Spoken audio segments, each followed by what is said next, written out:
fine, no problem. We're all set to hand over to Liggy Webb, who's going to talk us through resilience through change. Liggy, over to you. Good morning, everybody. So speaking here from sunny Cheltenham. I'm going to talk to you this morning about resilience through change. And as Donald said, there's going to be an opportunity at the end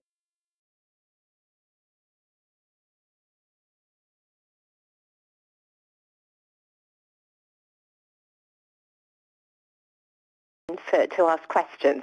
And during the presentation, I'm going to ask you as well a couple of questions, so you can share your own ideas and thoughts around resilience through change.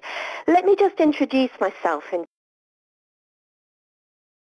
terms of what my credentials are really for talking about what has become a very topical subject. My name is Liggy Webb. I'm the Managing Director of an organisation called the Learning Architect, and we're essentially a consortium of behavioural skills specialists. So we work across industry sector, both nationally, internationally, with lots and lots of organisations, essentially helping organisations to be able to support people through change and some of the demands and challenges of everyday life. I'm also a consultant for the United Nations, so I've worked for the UN now for around about 8 years on their competency framework. So I get to visit lots of quite interesting places, so across duty stations and also places like Afghanistan, Ethiopia, Cambodia, Beirut. So I certainly get to experience working with lots of diverse cultures and of course people who have had to deal with really some very challenging situations. I became very interested in the area of kind of well-being in the workplace, and I am the author of 6 books. My current book, Resilience, which came out last year, delighted to say made it to the bestsellers list. And resilience has really been an exploration about how people cope with when everything around you changes, because I'm sure as many of you can appreciate that we are accelerating change at a rate that we've probably never experienced before, and for many people within organisations that really brings its own set of challenges. So what I'm going to do during this presentation essentially is to enlighten you a little bit for yourselves personally. So I'd ask you to sort of like think about some of this, how you can take on board some of the strategies for yourself as individuals. But it's also about building a resilient and agile and innovative workforce. So I guess it's going to really be about understanding some of the key behaviours that underpin resilience, and also how you can support your workforce through relentless change. And it's about sustaining positive and adaptive behaviours in people. So what I'd like to do really is ask the question, the million-dollar question, I guess, is what is resilience? So if people can respond a little bit with what their definition of resilience is, then that would be really useful to start us off. And this is not you just being a consultant, is it, Liggy, and turning up to solve a problem, and the first thing you do is you ask people what the problem is, and then you bounce it back at them. No, it's much more than that. Oh, look, we've got some great stuff coming through already. Being comfortable with being uncomfortable. That's a really good definition. I've not heard that one before. Got some bouncing, some bending, some breaking going on. And balance. Aha, thank you, Michelle. And very good of you not to... Staying sane. I like that, Bob. Yeah. Survive and thrive. Yes, okay. That's a good point, isn't it? Presumably, Liggy, this is about more than simply surviving. It is about thriving as well, embracing change, says Yes. Magdalena. Positivity coming through, says Lee. I like Suzanne's point, being able to cope in all situations. Yeah. We've got adapting and understanding. Those are some interesting words from Hans. Toughness, says John. Yes, I think, can we say toughness? Yeah, certainly mental toughness seems to be a concept that's sort of mainstream through management thinking, I'd say. And interestingly, Rob points to the idea of there could be systemic resilience, the capacity for large systems to survive multiple small disruptions. It's not just about people necessarily. We definitely talk about systems and organisations being resilient as well. Good point. Yeah. Well, please do keep these thoughts coming. There's lots of good things, lots of good thinking going on there. And I do think it's important to begin sessions always with a thought about what exactly we're talking about here. Yeah, and it's really interesting to understand, the different people's definitions, because certainly when I started doing the research for the book, interviewed lots and lots of different people from all sorts of different areas who dealt with different challenges, so across organisations, across different countries. And there was a real, as we can see here, a real raft of definitions. And I think that the key thing is that it's about having the ability to be able to bounce back. I mean, if you look at the Latin definition of what resilience is, it means resilio, which essentially means to jump back. So it's about being able to adapt. I like, Elizabeth, you've come up with that adaptation to an environment without losing the core. And I think this really is about having the ability to be able to adapt. And I remember when I was writing the book, I had two covers back from my publisher, and the first one had a chameleon lying over the words resilience. And I thought, yeah, I can sort of see the merit in that, because it is about adaptability, it's about changeability. But then I also had an image of a boomerang, and I thought, oh yes, I quite like the fact that it is about having the energy and the ability to be able to bounce back through situations. But I sent the two covers to a friend of mine, and he came back and he said, definitely you want to go for the boomerang. He said, because then you can introduce the concept of the doomerang. And the doomerang is somebody who actually goes through life collecting all of the negativity and all of the trials and tribulations, and then they kind of carry it with them for the rest of their life, sort of superimposing it onto everything they go through. And I think that with the concept of the boomerang, it's the ability to be able to go through adversity and to be able to let go of that adversity, to learn from it, to really see resilience as stepping stones rather than stumbling blocks. And I'd certainly say that from the research that I did, and I interviewed over 100 people to really be able to drill down to find out what are the core behaviours of what makes a person really resilient, the ability to be able to bounce back from some of the challenges that invariably life is going to present us with. And one of those, and the first one, was about taking personal responsibility. It was about having a mindset that said that everything that happens to me in my life, I can take personal responsibility for, because I might not be able to change the situation, but 100% I can choose how I react to that situation. And I think, essentially, successful people that really do come through some challenging situations are people who make a very distinct choice about it's not what happens to me, it's how I choose to respond to that. The other area, and I know that for many of us, and particularly in learning and development, the whole kind of wave, if you like, around positive psychology is becoming quite prolific, I would say, in many organisations in terms of having and being able to develop a positive mindset. There's many benefits to having an optimistic view on life and having hope that the future will always bring positive outcomes. And I certainly think, what underpins a lot of people's abilities to be resilient is that they do have a positive mental attitude.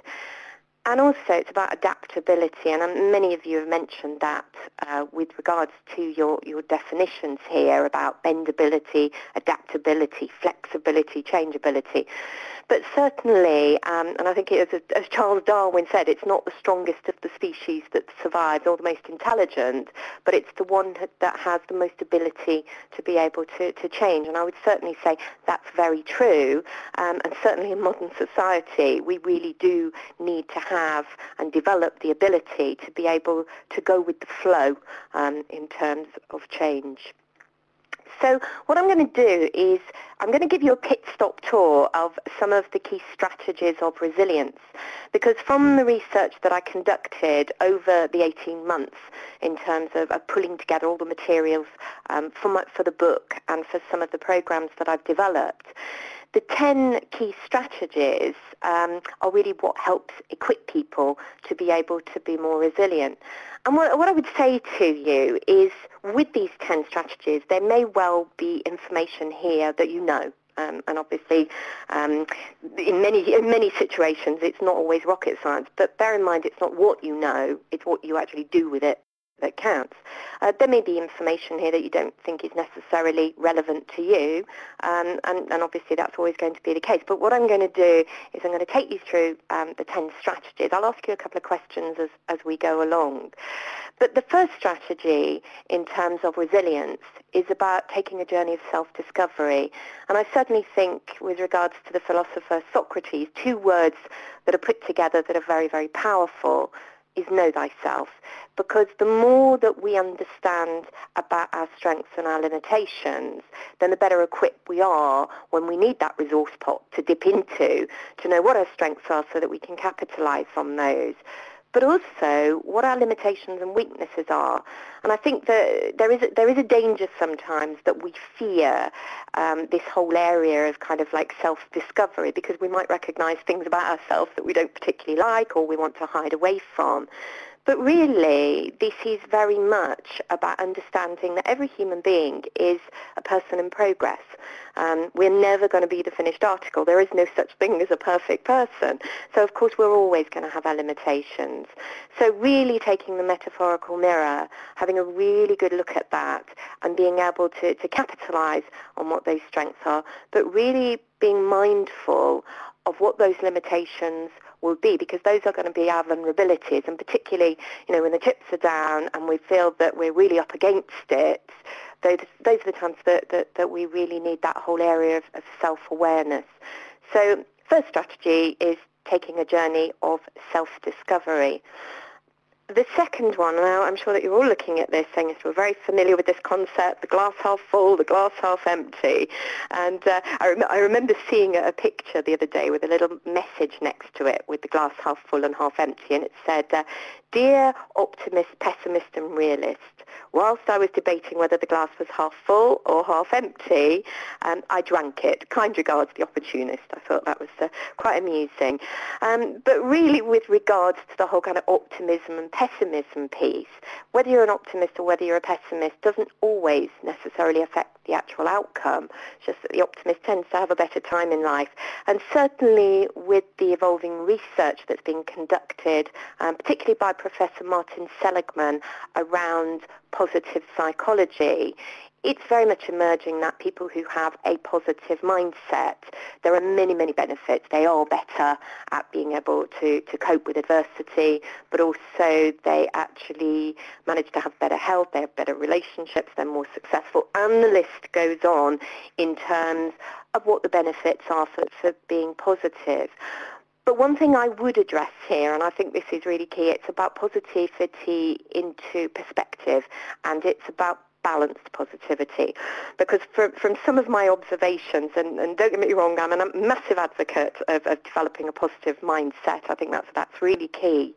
But I think what we do have to be careful of in organisations is that we don't overwhelm people with we've all got to be really positive. Positivity is really important, because when people are going through adversity and when they are really down, and if they are experiencing some mental health challenges, I think if you're overwhelmed with this concept of you've just got to be positive, then what it ends up happening is people start to feel inadequate. So I think that area around positivity has really got to be managed in terms of how we communicate that.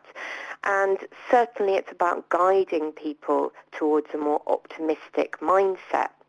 I also think, however, that we've also got to be aware of these characters within our organisation, because these characters are what I call organisational Doomgoblins. And I guess it's, if you looked at a distribution curve of people in organisations, if you looked at sort of 20% being our high potential, fully engaged, if you looked at about 70% of people being our sort of compliant, you are going to have around about 10% of people within your organisation that are essentially toxic. And I would say, and I think this really clearly links to the resilience piece, is that the more that we can cultivate a positive kind of can-do attitude within organisations, that's really key. And if you've got this 10% element within your organisations that are essentially toxic, they're saboteurs, they are the drains within your organisation that really go around contaminating other people and make other people feel negative, then that's something that really needs to be addressed. And I know that, in some organisations it's quite difficult to have those challenging conversations.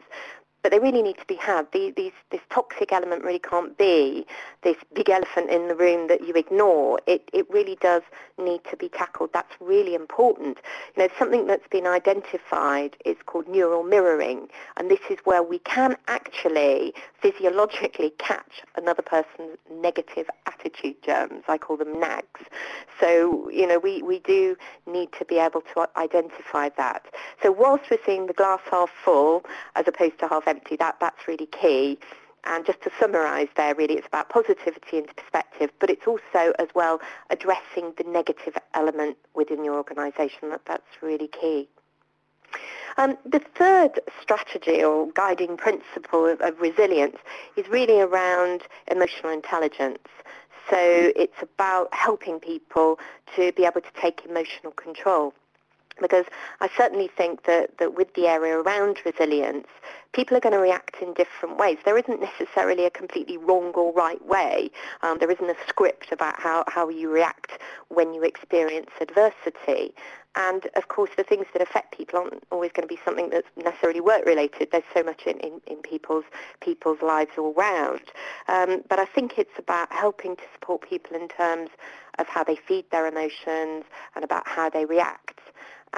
So the whole area of emotional intelligence is certainly emerging, and I was very interested to see on some organisational competency frameworks that emotional intelligence is now a core competency. So certainly that's an area of helping people with regards to their behaviour and not obviously just their technical ability.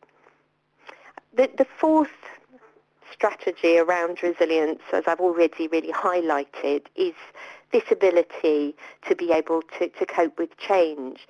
And very often I'll hear people saying, oh, I don't like change.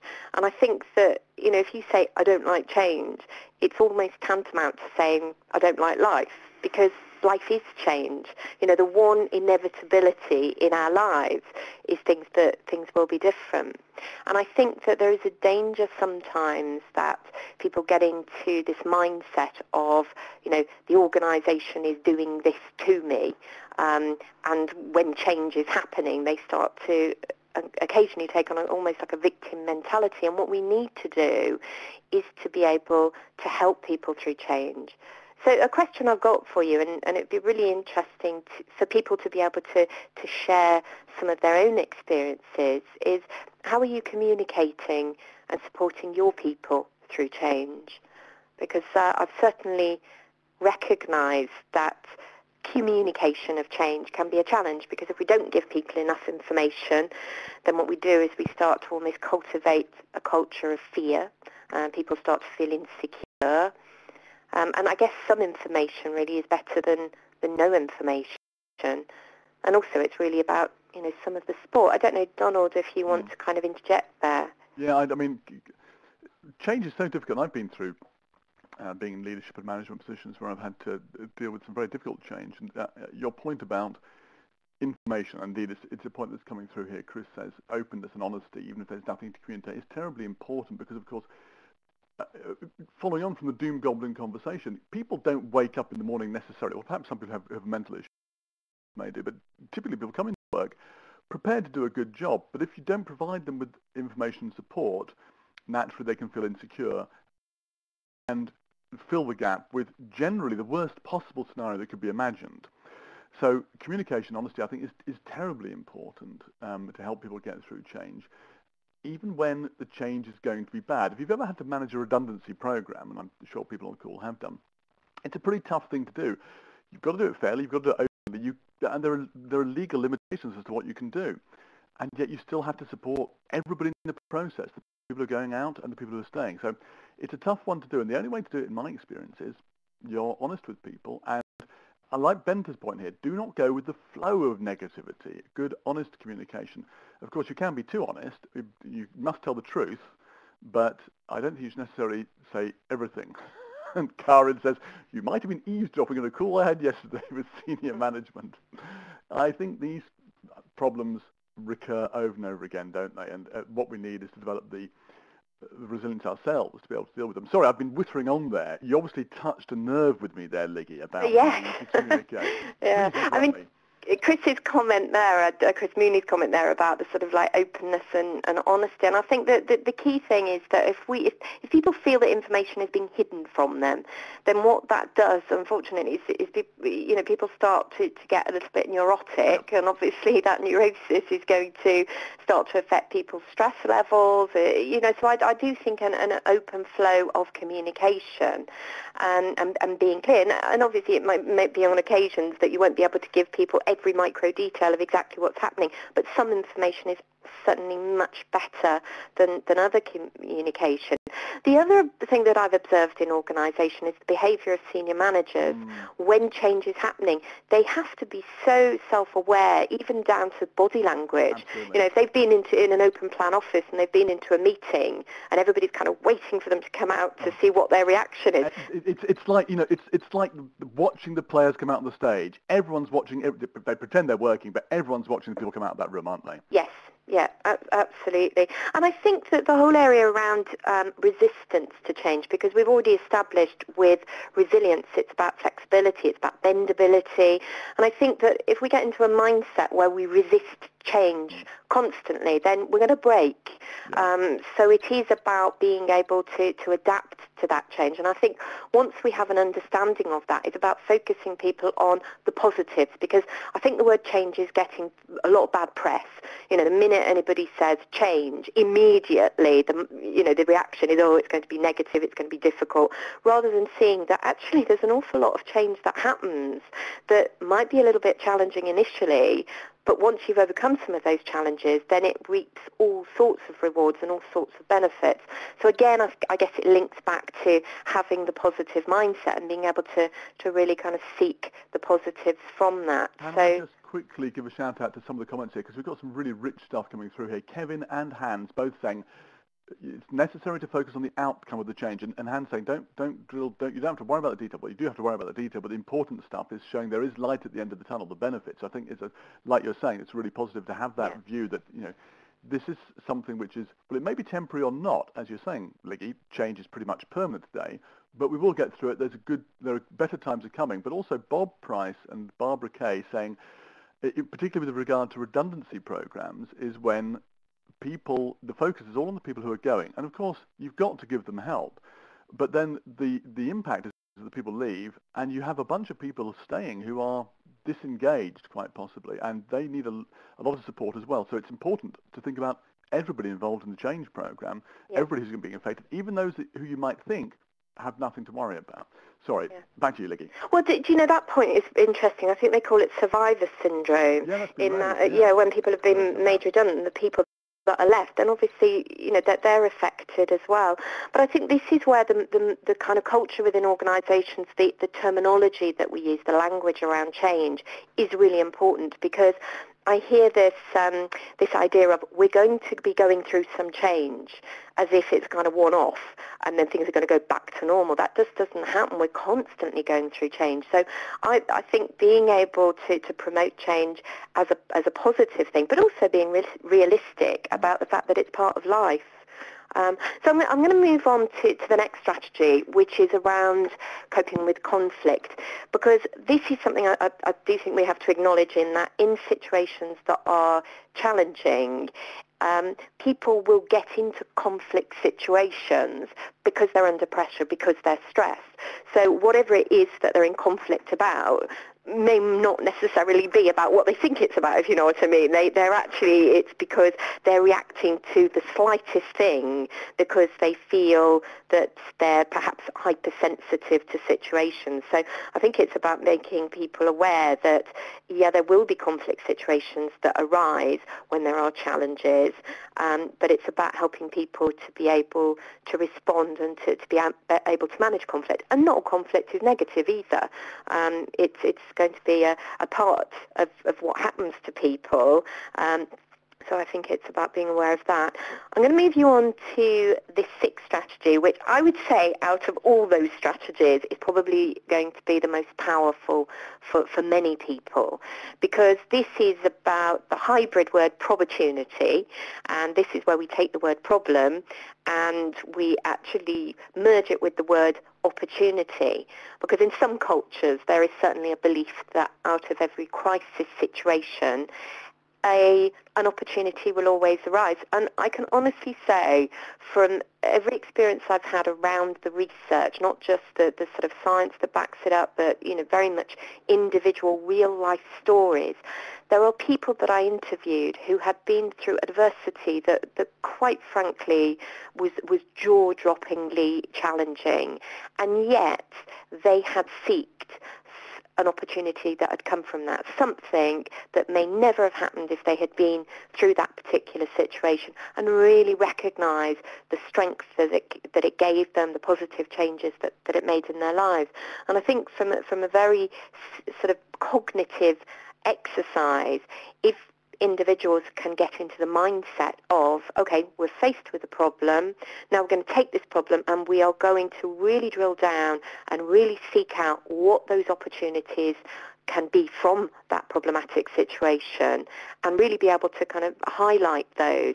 And the more practice that people become, the more people cognitively work their ability to do that. It's really amazing how many challenging situations people can deal with. And I think that under that umbrella of dealing with problems, it's also really important that individuals understand how their own minds work, how they react to problems and anxiety. Because essentially, our mind works in 3 time zones. We either process problems through the past, so yeah, we'll go back and we'll take lots of situations that have happened in the past, and maybe if we draw on positive experiences, that's going to be helpful. But clearly, if we go back and we start to ruminate and think about all the negatives, the danger is we drag back all that negativity and we superimpose it on the current situation, and it's kind of out of context. The other thing that we do is we start to project into the future, and if we're not careful, we catastrophize. So we start to look in that crystal ball and imagine all the terrible things that are going to happen, and we start to worry. And that, of course, is going to cause anxiety. That's going to lead to depression. And an area that I'm working on at the moment that I'm finding absolutely fascinating, and some of you I'm sure will be familiar with this already, is the area of mindfulness. So it's about being able to deal with things in the moment and use mindfulness techniques to be able to manage some of the anxieties.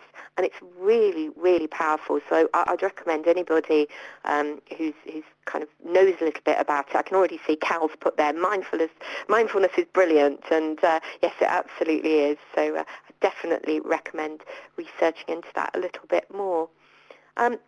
The second strategy that I'm going to ask you a question here, actually. When you're sitting on an aircraft and the life mask drops out, what's the instruction? Can anybody remember what the instruction is? Anybody remember what the instruction is? What do they tell you to do with that mask? That's right, Claire.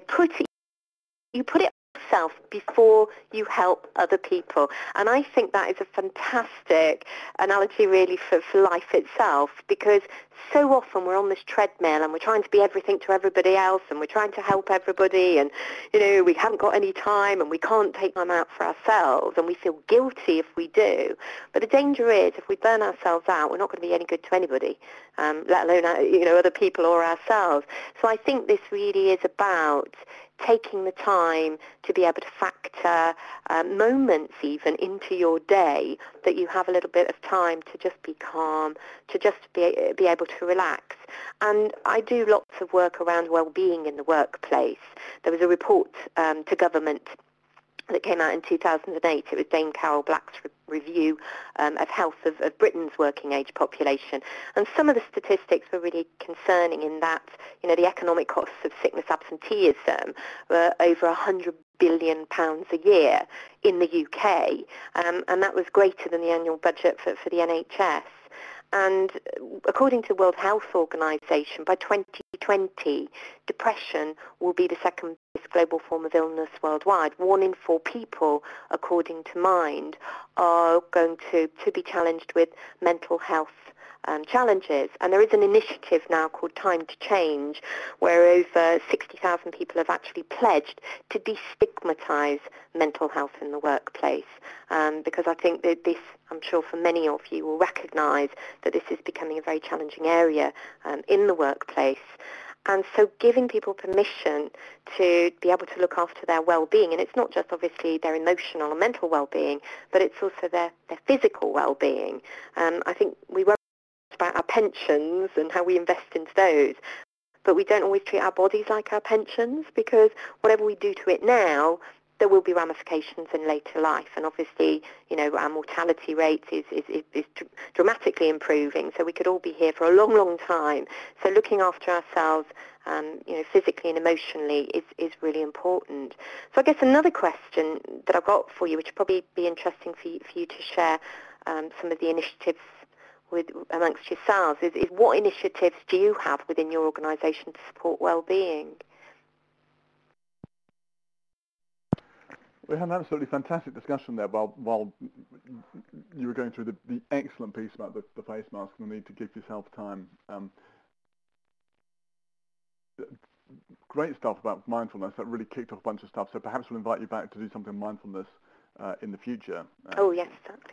Meanwhile, we've got a bunch of stuff coming through. What initiatives do you have within your organisation to support well-being? 3 weeks holiday in a row, says Benta. I'm assuming we have no Americans on the call, because, of course, that would probably lead to an apoplectic fit. The idea of having 3 weeks holiday in a row in the States is simply something that isn't countenanced. Interesting that we've got a bunch of thoughts here, far more than I was expecting, Liggy. I wasn't expecting there to be any real initiatives about it. Perhaps I'm out of touch. Look, we've got some great stuff going on here. There's some fantastic stuff coming through here. I mean, I certainly think that there is so much more recognition in organisations about the importance of developing well-being initiatives. Simply because when you think about it in terms of a business case, it is a solid business case, because when you look at the costs of sickness, absenteeism, and even some of the challenges around presenteeism, it's so important that we support people to be as physically and emotionally healthy as possible, because if you have a workforce that is well, then obviously they're going to be a lot more productive, and it's going to help to mitigate some of the challenges that we have. So a lot of people giving a big thumbs up for the idea of the well-being day. I can't remember who said they had that, and Karen remains is saying, I'm not aware of what my organisation has, and I'm directly affected. Perhaps I should make inquiry. So Karen, unfortunately, is suffering from not having many initiatives to support well-being. Perhaps we can all be Karen's well-being support network for her. Yeah, and I would go as far as saying, anybody who's listening in, it's about, being champions, being well-being champions, because, I know for some organisations there is a little bit of a block in terms of, are we going to return on our investment? But when you look at some of the statistics around, tangibly what's returned on investment, it is a very solid business case, but also from a corporate social responsibility piece. It's so important that we do look after people. And very often it's about raising awareness. There's a huge blur between the whole kind of work-home piece. I hear it called work-life balance. I don't really like that term, because it kind of implies that we have work and we have life. Obviously we don't. We have work and we have home, and that is our life. And with regards to mobility, many more people are now working from home. With the amount of pressure, really, that is being put on people, I think that it's very important that we support individuals in the workplace. So I'm going to move on to the eighth connection, the eighth area rather here, which is about making positive connections. And I just mentioned mobility, the fact that more people are working from home. A lot more people are working in isolation. So it's actually becoming a lot more lonely in some working environments. And as human beings, we need each other. We need to make those positive connections. And certainly I don't think mobile technology is always very helpful, because our mobile phones and our laptops become the biggest feature in our lives, to the detriment sometimes of real human relationships. You know, when you're sitting with somebody and you're kind of one eye on the person and one eye on your phone. And I was talking to somebody, I was working in Geneva a little while ago, and I was talking to somebody, and she said, my manager doesn't respect me. And I said, well, can you give me an example? Because I thought it'd be good to sort of understand why. And she said, yes. She said, we had my performance review, and she came in with her mobile phone, and she put it on the side. She'd switched it to silent, but it was kind of flashing. Halfway through, she picked the phone up. She had a conversation, and then she put the phone down, and she said, oh, I'm really sorry about that. She said, but something more important has come up, so I'm going to have to actually delay your performance review. And I thought, you know what, you've got a point. And I think there is a danger that we let these little gadgets completely overwhelm us, and it's important to make those connections. And I would go as far as saying that organisations really need to look at what are we doing within the organisation to bring people together, you know, even from a kind of connecting them to perhaps charitable support, to having days that they commit to doing charitable support, perhaps social event, more social events of you know, bringing people together, because the more that we feel connected, the more supported we're going to feel. And I certainly know that through some of the information that I got around resilience, that a big coping mechanism for people is knowing that they can reach out to other people, knowing that they're not alone, and knowing that they're supported. So I think we need to be very, very aware of the community that we're supporting in organisations, and that we don't let technology come in and take too much of that away.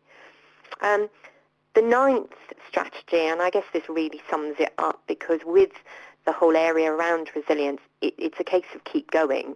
Because I think, as Winston Churchill said, if you're going through hell, keep going, because that's what you have to do. And I think it's really sort of focusing forward and knowing that things can get better and things can improve, but just keep moving forward. And the final strategy in terms of resilience is really about vision. Because if we can visualize and if we can have something to focus on, then that can really help. And I remember I was doing some work in Afghanistan. I was working for the drugs and crime area over there, and I was talking to one of the mullahs, and who's one of the Islamic religious leaders, and I'm sure you can imagine in Afghanistan, in Kabul, a very challenging environment. And we were talking about the importance of vision. And he said to me, in life there are three things that are really important. As long as you've got something to do, something to love, and something to hope for, then you've really always got something. And I think that is really what vision is about. It's having hope that, you know, you've got something to be able to strive for. The brain is a goal-seeking mechanism. We need to be looking forward and aspiring, obviously, to positive things. So I think with regards to resilience, and certainly linking that back to organisations, if there is a very clear common goal, common vision for people to aspire to, that they understand, then that's going to be really, really helpful. So in summary, and those are the 10 resilience strategies. They are based on a combination, I guess, of scientific, academic research, but the core of those strategies are from real life examples. I interviewed over 100 people for the book to really drill down to identify what those core behaviours were, and certainly working with many of the organisations that I do, taking those strategies, understanding what they mean to the individual, because obviously they're going to mean different things to different people, but actually tangibly doing something with them, taking action, because, you know, as I'm sure as we all know, it's not what you know, it's what you do with it that really counts. So I'm going to offer to you here an online library. It's a free library that you can go into. It's got over 100 resources, which include small bite-sized video clips, audio books, webinars that's got included on there. It's also got lots of fact sheets, information sheets. And what underpins this library, it's based on the UNESCO model, which is the UN's educational and scientific and cultural organisation that looks at life skills in 3 pillars, which is learning to know, which is all around cognitive ability, learning to be, which is all around your personal abilities, and learning to live together, which is all the skills that we need to be able to develop positive relationships with others. And from that, there are 20 core life skills. So the whole raft from sort of coping with change, being resilient, healthy living, self-confidence, relaxation. There's all sorts of bits and pieces on there, and areas around mindfulness. So if you go into that library, you just log in, and there's free access to that. So I would just like to summarise by saying thank you very much, everybody, to listening. There's certainly been some great comments. Obviously, I haven't had a chance to read those in detail, so I'm going to go back and have a look through those. But I'll pass it back over to you, Donald. Thank you very much.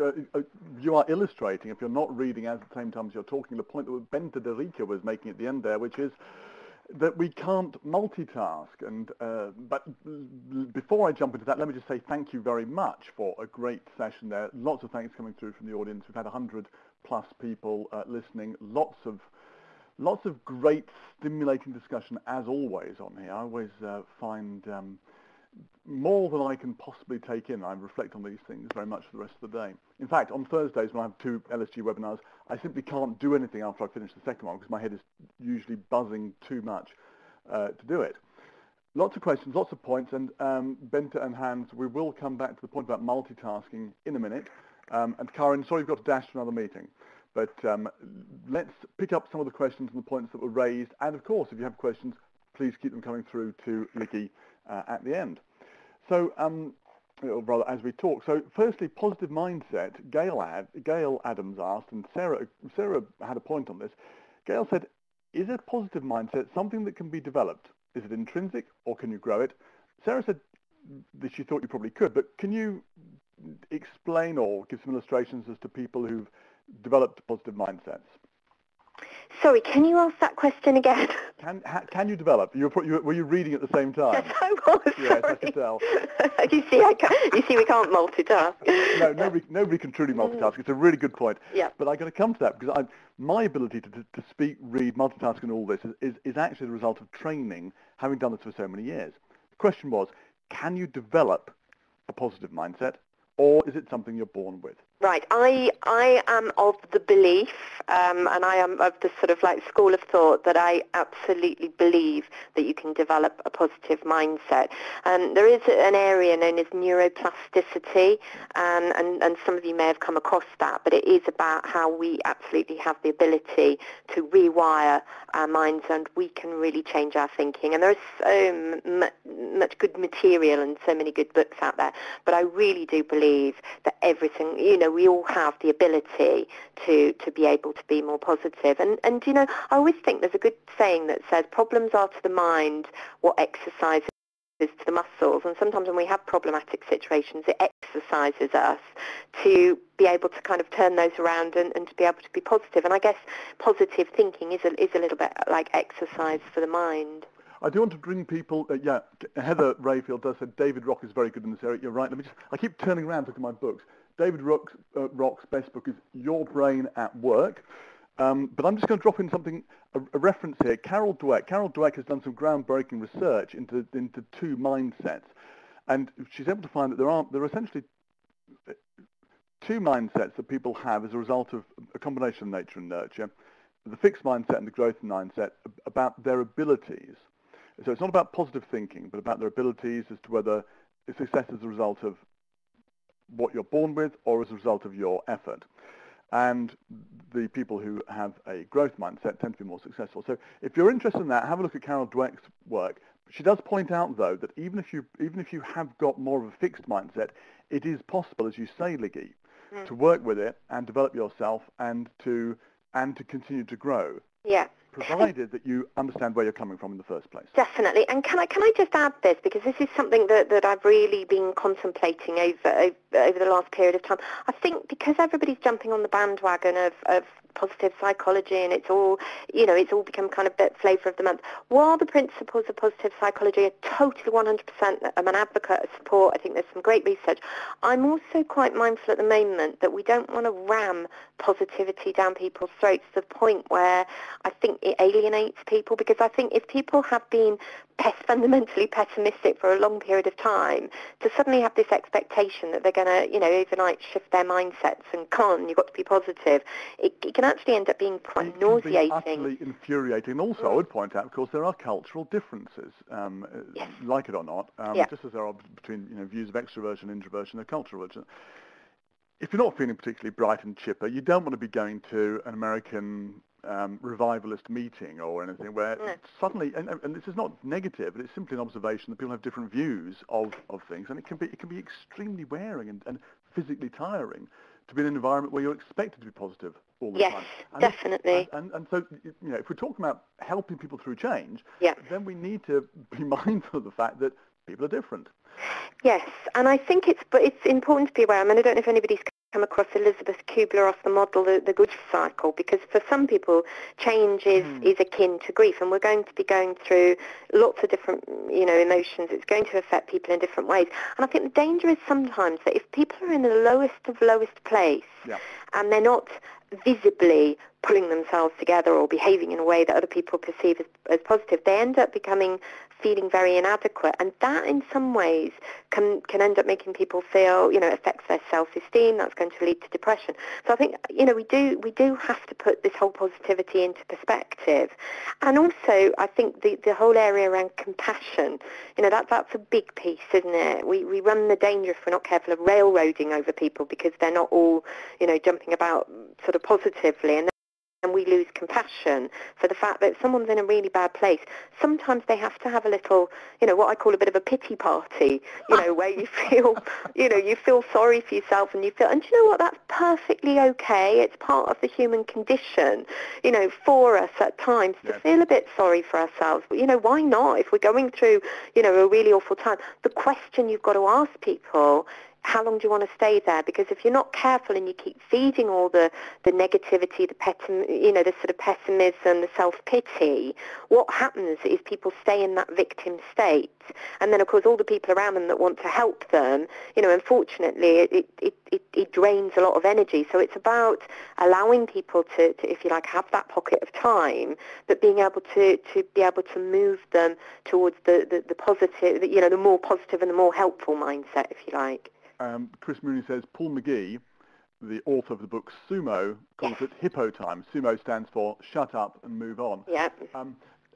Interestingly, a bunch of comments here which I'm going to reflect on, and then come back to the comments we had earlier, particularly around the Doomgoblin piece around this. And Hans probably encapsulates it when he says expecting to be positive all the time is denying reality, as far as I'm concerned. And it's true. And Hans made the point earlier that there are problems and opportunities, but we shouldn't ignore the fact that even though there are opportunities, there are still problems. Yeah. And Fiona says organisations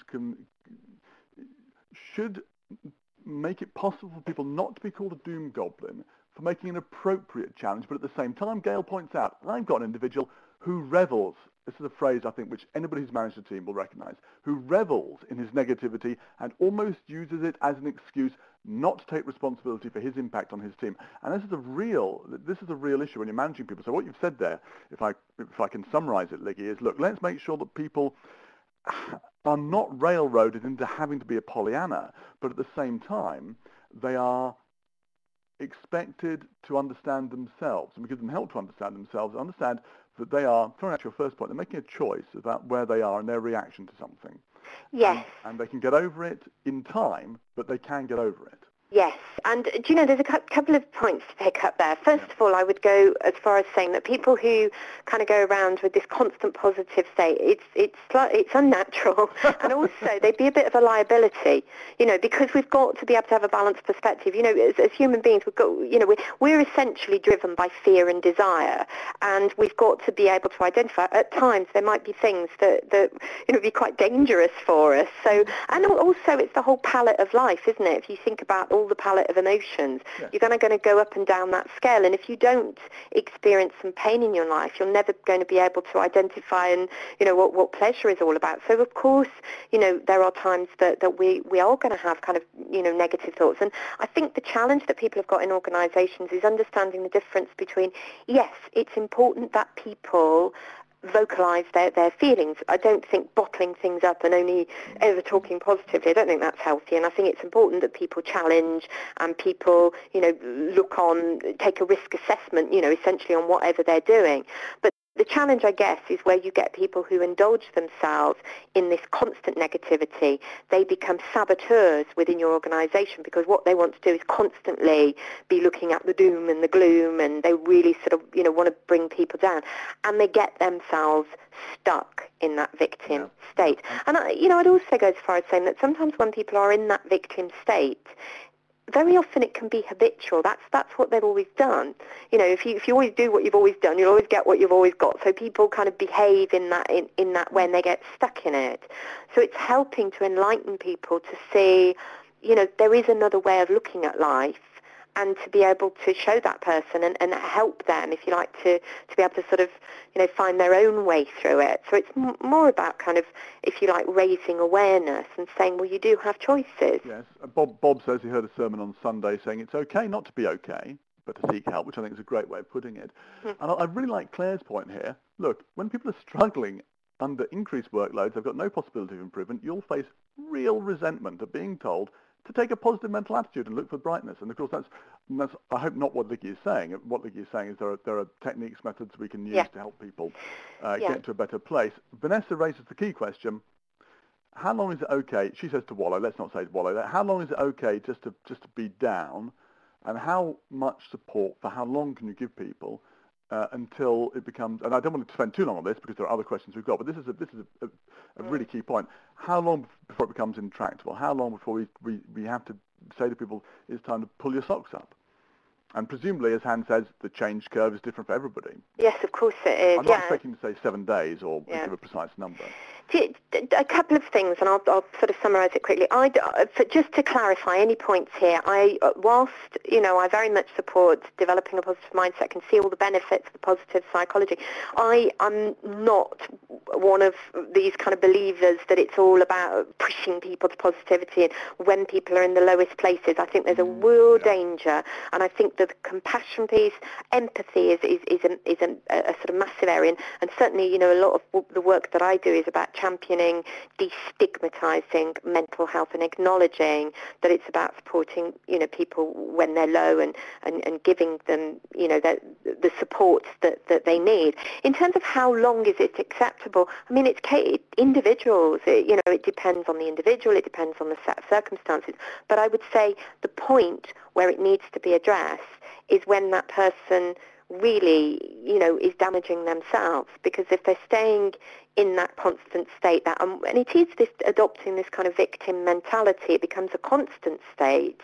then, that's when the issues arise. I think it's about giving people choices, making people aware that we can all change our perspective, we can all see things from a different point of view. I'm just going to encapsulate this and move on. Claire says, I agree with Liggy's points, but part of this has to be the organisation taking responsibility for improving its employees' conditions rather than blaming the employee for deliberately adopting a victim state. I think it's a really good point. Yes. And I don't think Liggy's by any means disagreeing with you. I think, in fact, I picked up something that Liggy said there, which I think is really important, which is, look,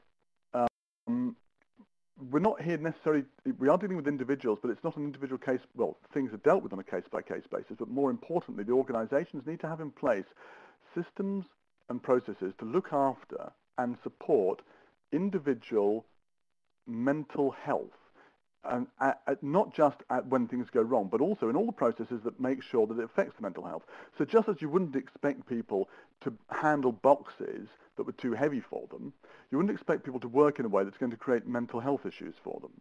So you don't wait until something's gone wrong then fix it. You make sure the systems are in place in the first place so that it's not created. And I think there's a huge amount of financial data that suggests that actually that makes sense financially for the organisation as well. Yeah.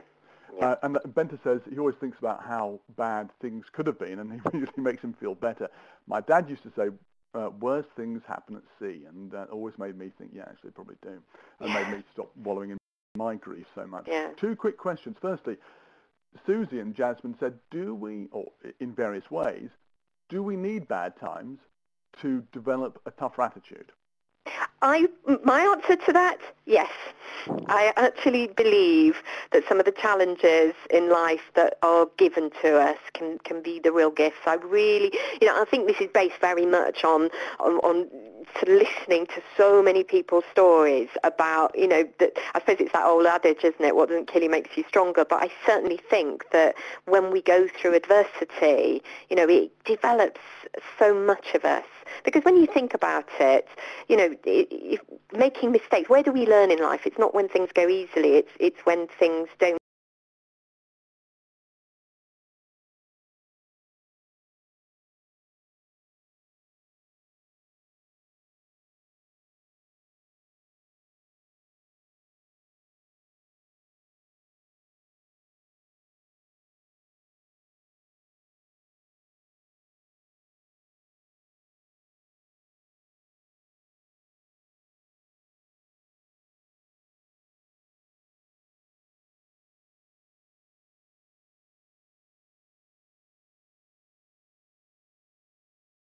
Mistakes, we don't want to get things wrong, we worry about what people think about us. But actually, I think it was the chairman for Microsoft said to increase our rate of failure, to increase our rate of success, we've got to be prepared to increase our rate of failure. And that's life, isn't it? We are going to trip up, we're going to make mistakes, and we learn so much from that. Can I just quickly, I want to make a comment about Claire's comment about infrastructure in organisations.